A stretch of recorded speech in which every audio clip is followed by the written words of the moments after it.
Sveiki, šiandien mokinsimės apie mažuosius Saulės sistemos kūnus.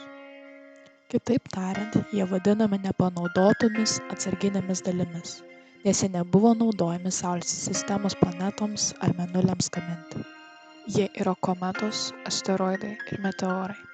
Jie iš esmės yra tas pats dalykas, nes jie visi sudaryti tik iš uolienų arba uolos su ledu. Pirmiausia, pakalbėkime apie asteroidus. Tai yra maži objektai Saulės sistemoje sudaryti iš uolienų.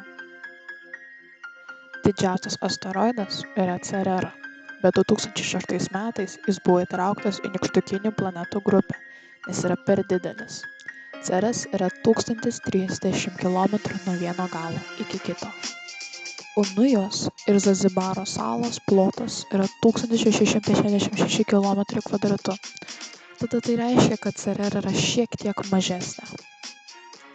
Mažiausi asteroidai yra keli metrai, o kiti yra dar mažesni, tiek, kad mes jų net nematome.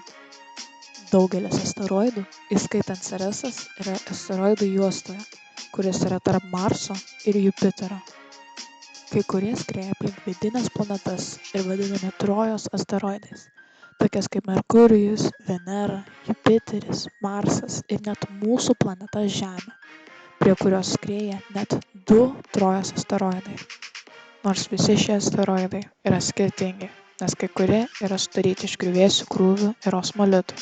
Sako, kad mažos birios dalelės laikosi kartu, o kai kurie yra sudaryti iš metalo, o kai kurie iš akmenų. Kai kurie asteroidai turi mažus mėnulius, o kai kurie keliauja net poroje.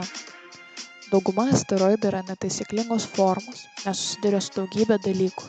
Be to, jie neturi stiprios gravitacijos, kad galėtų susitraukti į rutulius. Kai kurie asteroidai nematomi plika akimi, tačiau kai kurie gali būti matomi teleskopais. Dabar pažvelkime į asteroidus išsamiau. Pirmiausia, pažiūrėkime, kur asteroidai rasti, tai yra jų buvimo vieta. Kaip minėjome anksčiau, asteroidų juostoje, kuri yra už Marso orbitos, yra rasta keletas asteroidų.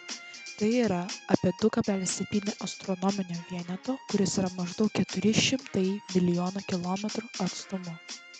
Medžiagų sankaupa arba visų asteroidų medžiagų masė yra mažesnė už Žemės medžiagų akumuliaciją. Tai reiškia, kad yra mažesnė už Žemės masę. Toliau mes turime Lagrangejo asteroidus. Visi šie asteroidai skrieja aplink Saulę, tą pačią orbitą su Jupiteriu, o kai kurie priešais Jupiterį, o kai kurie Jupiterio gale.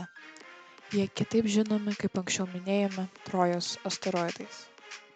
Vienas iš mūsų turimų asteroidų tipų yra S.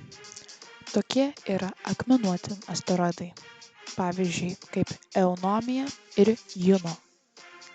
Tada mes turime C tipo asteroidus, kuriuose yra anglies, pavyzdžiui, Cerera ir Matilda.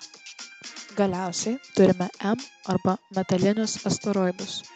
Nors jie nėra įprasti, tačiau kai kurie yra sudaryti iš kai kurių dalelių, kurias laiko maža gravitacija. Ačiū Jums už dėmesį.